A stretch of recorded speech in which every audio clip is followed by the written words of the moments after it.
Okay, here we go, you guys. So, as you can tell by the title and thumbnail, talking some RAD 2001 here on the channel. One of my favorite Transformers eras and toy lines of all time. I think they've been botching some of these updates in recent years, but that's a different topic for another video. Looking at this original toy line and era of the Transformers franchise, it is so underrated in my opinion, and it was such a fun time. Like, I remember when I was a little kid, I didn't grow up with RID 2001 because I wasn't even born yet when this show came out. It was a few years before my time, but I did get the after effects of RID 2001, such as certain merchandise, and I was able to get a leader class Optimus from a neighbor and stuff. So I did kind of grow up with this. I do have some fond memories of the cartoon and having that Optimus figure.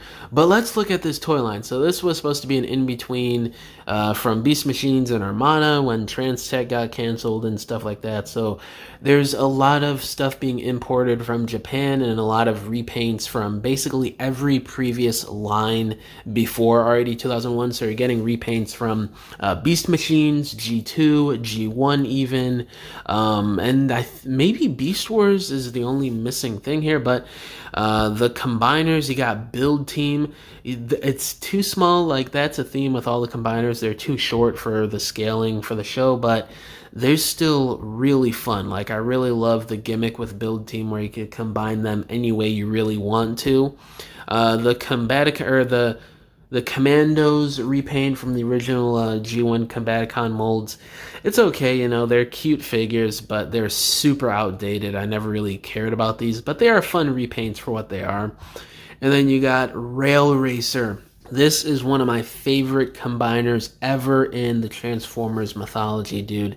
Like, this, like, bullet trains that combine into one huge robot. There's nothing better than that, man. Like, these figures are still really nice. They hold up till this day, but again, too small for the actual scale that you see from the show. And there is some clear plastic that you have to watch out for.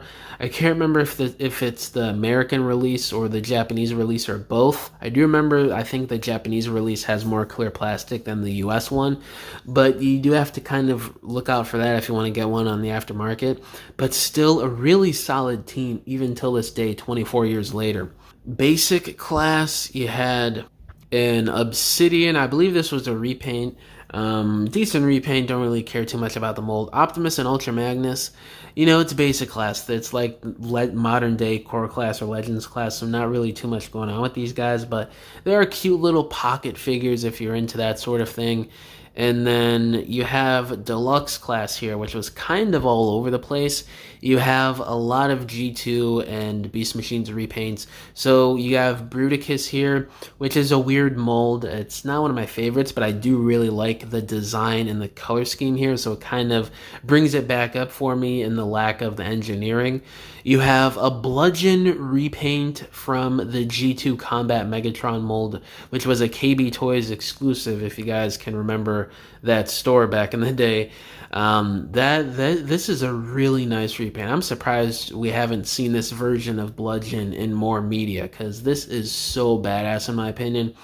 Then they also used the G2 Hero Optimus mold into Scourge, which is kind of a forgotten version of Scourge / Nemesis Prime that we really haven't seen even too many people in the fandom really talk about years later. So I hope whenever we get these two versions of Optimus and Megatron inevitably remade in the modern era, that we get these updated, with how they're Voyager or Leader class figures. Then you have the IDW J-Axis. Before IDW J-Axis, you have the KB Toys exclusive deluxe class J-Axis from the Beast Machines Jetstorm mold.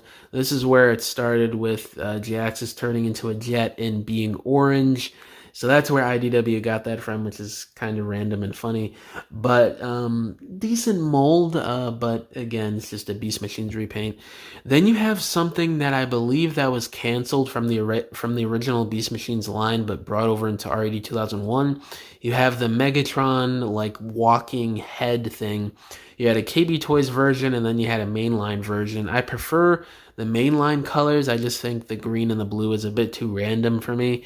But Interesting figure. It's not something that I think is like a great deluxe, but I do think it's got a really intriguing design. Robot mode and head mode is actually kind of cool, and it really leans into that crazy sci-fi era of Transformers that I do think is cool. And then of course the Carr brothers, man, Prowl, Sideburn, X-Brawn, amazing molds outside of the clear plastic and the finicky transformations. If you could overlook those two things, you get the chrome paint, you get the rubber tires, you get a boatload of articulation and weaponry and features with these guys. Overall, I'd say, in my opinion, these are some of the greatest deluxe class molds Hasbro has ever made. I would put them on a more confident, higher pedestal if they didn't have a lot of clear plastic on them and if their transformations weren't a little too finicky, in my opinion. And then their super repaints were really something to behold, like making X-Brawn in like Wheeljack colors, Sideburn in Hot Rod colors, and Prowl in sort of like Mirage colors is like a cherry on top with these molds. I love that. And then you get sort of like a two-pack genre where they put some of the basic class figures from G2 into two packs here for deluxe class. You have Skid Z and Windshear. Obviously, Skid Z appeared in the show, but not Windshear. Skid Z is from, I think, Machine Wars Mirage or something like that. And Windshear, I believe, is a Cyberjet. So two pretty solid basic class molds, two solid repaints in general. And then you get Towline and Skyfire. Towline from Machine Wars Hoist, and then Skyfire. I think he's a Cyberjet as well, but I could be wrong on that. Again, two solid repaints. I love that. I love that Towline actually appeared in the show. And then the last deluxe class here, Stormjet, which is another Beast Machines Jetstorm repaint. I don't like it as much as G-Axis. I kind of like the wacky colors a bit more on this mold. But a decent repaint. It's kind of a reference to Jetfire, it looks like, or maybe just the aerial bots in general. And then you have Mega Class here with Gas Skunk, Darkscream, and Slapper 3-pack. Obviously, some Beast Wars repaints. Oh, yeah. There were Beast Wars repaints in this. That's right. I was capping earlier. So they did repaint from every previous line prior to RD 2001, which is amazing. Amazing repaints. I love that 3-pack set. Those figures still hold up till this day. You have Night Cruise, Mirage, GT, and Scavenger.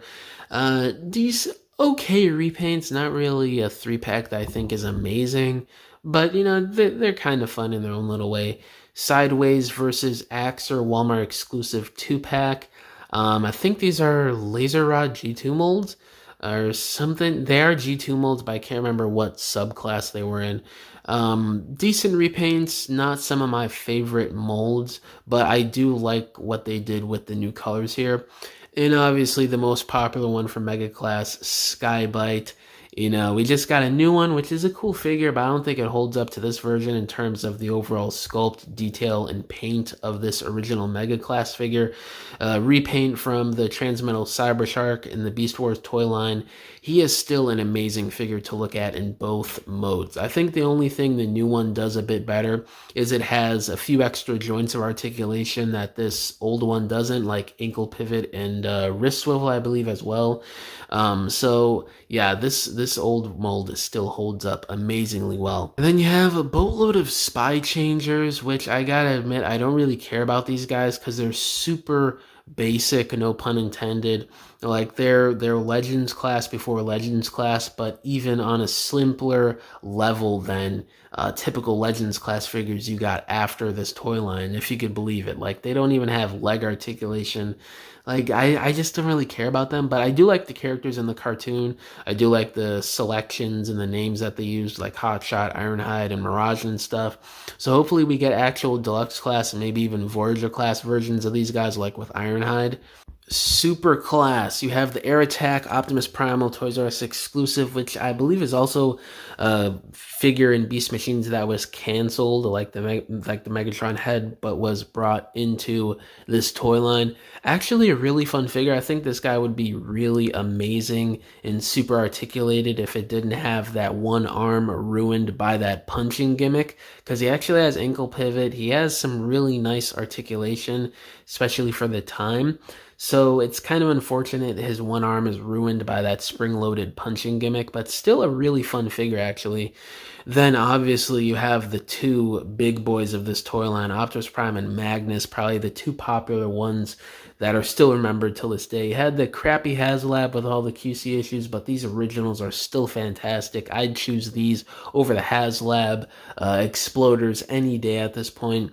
They're still so fun with all the details, the articulation, the chrome paint, all the features and accessories, the combined mode you could do it with both of them. Just really amazing leader class figures till this day. Some of my favorite leader class molds that Hasbro has ever done. And another one that's one of my favorite leader class molds, Scourge. Oh man, like the legacy one was so terrible compared to this version. He's a lot bigger. He has way more weapons, accessories, and features. The trailer is a lot bigger and more menacing in terms of a base mode and a weapon mode. The only thing that the new one has over this old one is a couple extra pieces of articulation like ankle pivot and wrist swivel. That's literally it. Like this figure still has waist swivel, universal arms and legs and head articulation and stuff. So the new one really didn't do anything special. So yeah, again, another one of my favorite leader class molds of all time in this toy line. And then for Ultra Class, you have the Cryotech repaint, which is a pretty classic repaint at this point in the Transformers community. Love this guy. It's still kind of crazy we're waiting for this from the Legacy Megatron from a couple years ago. But I mean, you do have that third-party Masterpiece one that I'm looking at getting, which looks amazing. And then you have the Dreadwinged and Smoke Jumper repaint from the G2 Dreadwing, which was a Target exclusive. Great mold till this day even. There are a couple things that are a little bit outdated in terms of the engineering of these guys, but still really fun molds and hold up really well. And then to cap off this video, you have the classic Megatron and Galvatron molds here. One of my favorite Megatron renditions that Hasbro's ever done, and Takara as well, because this originally came out in Japan. You get, what, like 10 modes with Galvatron, and you get like 6 modes with Megatron, and they all actually work in their own weird, special way, which is freaking fantastic. I love the details, the designs, the dragon mode, the car mode, the hand mode, the elephant mode, every mode. I love it. Such a fun Megatron. Like this guy, Energon and Cybertron Megatron are some of my favorite designs of the character in the franchise. So I really hope we get a Commander class update of this at some point down the line, because he is a little too small in terms of the show scale that we see. But overall, guys, a really amazing toy line that still holds up till this day.